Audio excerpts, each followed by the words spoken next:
Can Kon Knueppel do that over a long period of time? I want to see it. And Kon's doing it in Charlotte. And now. That's Reggie Miller throwing a wild idea out there. And honestly, I get it. Because Kon Knueppel is not having a normal rookie year. He's not doing the usual solid start, we'll see where it goes thing. He's showing up and firing threes like he's got somewhere to be. Right now, he's giving you about 19 a game. Right to Knueppel! Tie ball! He's hitting around 43% from deep. And the scary part is the volume. Not 3 threes a night, not 4, more like 8 attempts a game. That's the difference between good shooter and we have to change our defense because of you. And this isn't just one hot stretch either. The league already co-signed it. Rookie of the month in November. Then he does it again in December. Back to back. That's not a fluke, that's a pattern. But here's the part that makes it funnier. He's doing all of this while the spotlight is aimed somewhere else. Because this rookie class clearly has a main event.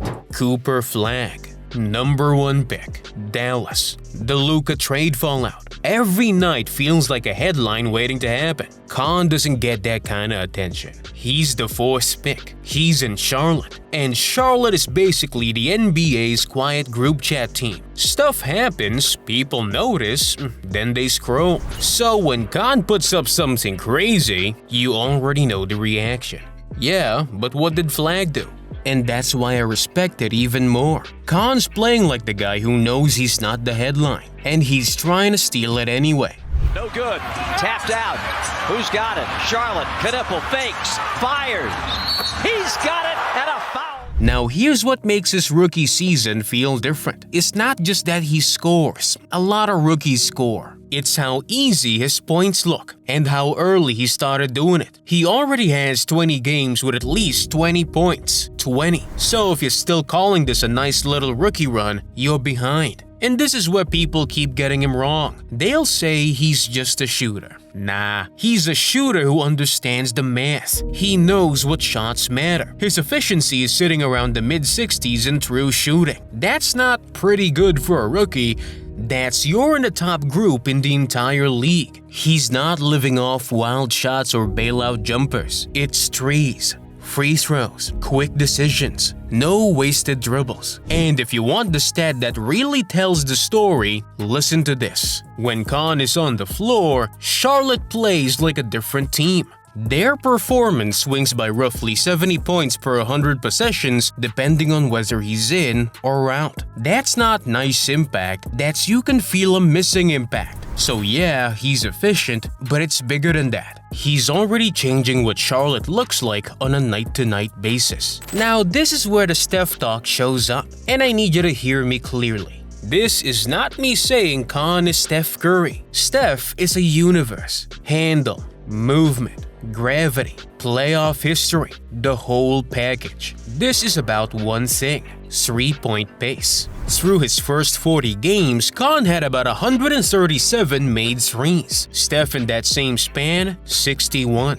That sounds made up, like a typo, but it matches what you see every night. Kon lets them fly, and they go in. And it's not just wide open spot-up season. Tapped out. Who's got it? Charlotte. Knueppel fakes. Fires.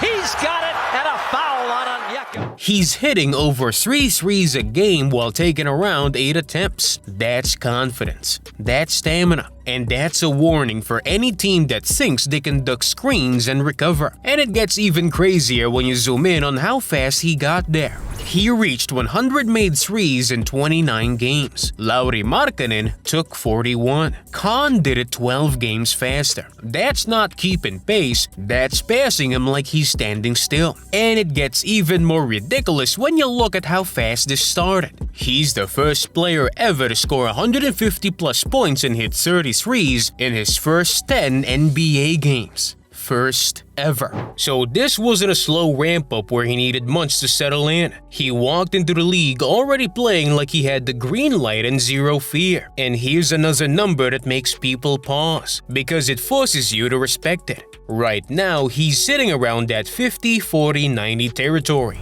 about 48% from the field, over 42% from 3, around 90% at the line. No rookie has ever actually finished in the 50-40-90 club. Steph didn't do it, Luka didn't do it, Kon is closer than any rookie has ever been. So yeah, our records in play? Let's not even touch Steph's all-time record yet. That's Mount Everest. That's a completely separate debate. Let's stay with the rookie stuff first, because he's already on pace for the kind of rookie three-point season that ends up in those wait what graphics. If he holds it, he's tracking toward around 270 made threes. As a rookie, that's not normal. That's not even rare. That's absurd. Knueppel takes his time. And this is where being in Cooper Flag's shadow actually changes things, because awards aren't just numbers, they're narratives. And the narrative is still leaning Flag. Flag has the bigger workload, more rebounds, more assists, more defensive highlights, and voters love the complete player pitch. They love the he affects everything argument. And Flag is also the #1 pick dropped into chaos, injuries, rotations changing, a franchise story attached to him every night. Kon's story is quieter. Kon's story is, you didn't take me first, so I'm gonna punish you for it long term. And that's why the Rookie of the Year race is tighter than people want to admit. On paper, Flag is still the favorite, but Kon's the real problem because his case is built on something voters respect, even when they won't say it out loud: efficiency. Because if you're scoring almost 19 a night and around 64% true shooting, you're not having a nice season, you're having one of the cleanest rookie years we've seen. And the wild part is, it's not just fans talking anymore. He's been sitting at #1 on the rookie ladder lately. So now it's official momentum, not just internet noise. The league's starting to move the goalposts on this conversation. And that head-to-head game against Dallas was the perfect snapshot of how it feels. Flag drops 49 and everybody else, that's the #1 pick. Kon answers with 34, hits 8 threes, then makes the play that decides it late. 8 threes, by the way, is a Charlotte rookie record. Getting back into the play, and it's a two-point contest. Knueppel with another three. Then he knocks down 2 free throws with 4.1 seconds left to finish it. Game on the line. Against the team that drafted his best friend. Flag's 49 ends in an L. Kon's 34 ends in a win. And the petty part? I loved it. They were talking all game. Not Twitter drama, real on-court talking. The kind where you can tell both dudes wanted that one badly. That felt like the moment Kon stepped out of the shadow for a second and said, "Stop treating this like it's already over." Now I've gotta say the uncomfortable part. The Steph record talk was fun, but it's also a trap, because the record is the headline. The real test is boring. Reggie basically gave you the truth in one word: longevity. It's never been about whether Kon can get hot and hit 8 threes. The league's full of guys who can catch fire once. The real question is, can he keep doing it for 10 years? Playing 70+ games a season, while defenses study every habit he has, while his legs start feeling heavy, while the playoffs turn every possession into a fight. Because this league does not let you get comfortable. And you want proof? Part 2. We've seen this movie before. Here's the hard truth. The NBA is full of players who looked like the future in year 1 or year 2, and then it disappeared. Example 1.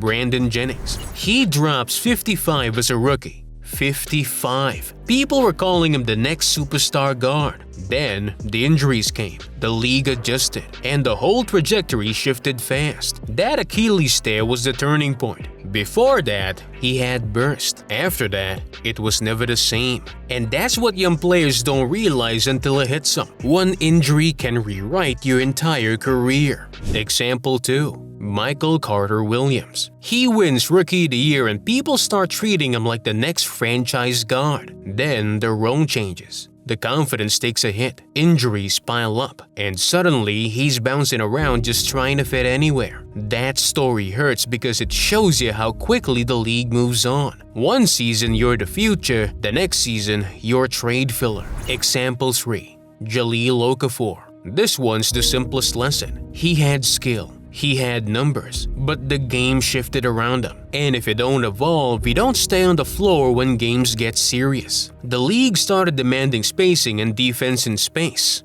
and he didn't have it. So what does Kon have to do to avoid that drop-off and actually build something long-term? Here's the blueprint. 1. Turn his body into a long-term project. If he wants a 15-year run, it's gonna take boring discipline, sleep, recovery, strength work that keeps ankles, knees, and hips safe. The unglamorous stuff. The stuff nobody clips. Because shooters last only if their legs hold up. And I'm saying that because he already got a reminder this season with that ankle scare. Nothing major, but that's how it starts. Small tweaks. Missing a couple of games. Coming back a little stiff. If you ignore the small stuff, it turns into real-time mist. 2. Add a counter when defenses overreact. Right now, teams are still figuring out how much they need to panic. The next stage is full sellout defense, top blocks, hard shows, face guards, forcing him inside the arc, chasing him off the line until his legs burn. So he needs the next layer, a quick 2-dribble pull-up.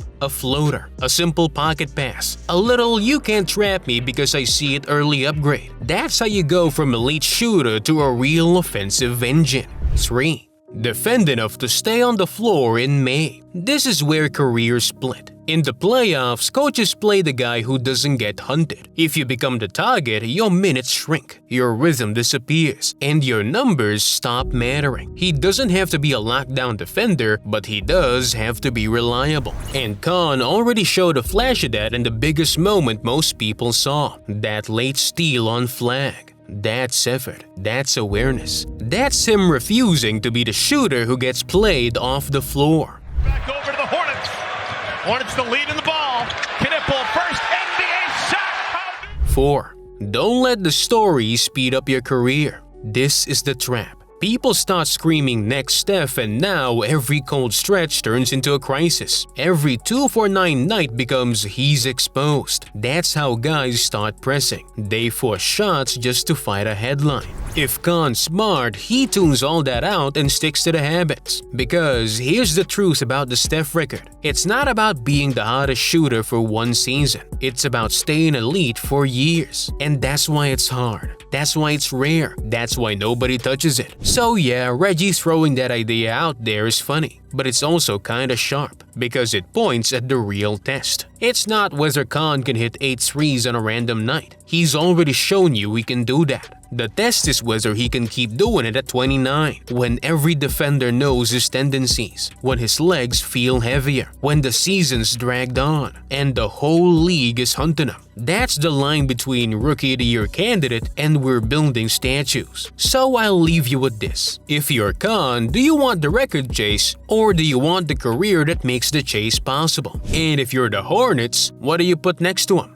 More shooting, more defense, or another creator so he doesn't have to carry everything every night? And honestly, if you ask me, Charlotte should trade LaMelo. Not because he's not talented. He is, but the timeline doesn't line up. Kon and Brandon Miller look like the real foundation. Two-way potential, elite shooting, real size, something you can actually build around. You flip Melo for picks in a defensive big or a real two-way forward. You let Kon grow into the engine. You let Brandon Miller grow into the closer. And you try to build something that lasts. Drop your answer in the comments and be real. Does the Steph record idea sound crazy to you? Or does it sound crazy and possible? And if you enjoyed the video, hit like, subscribe, and turn on notifications. I'll see you in the next one.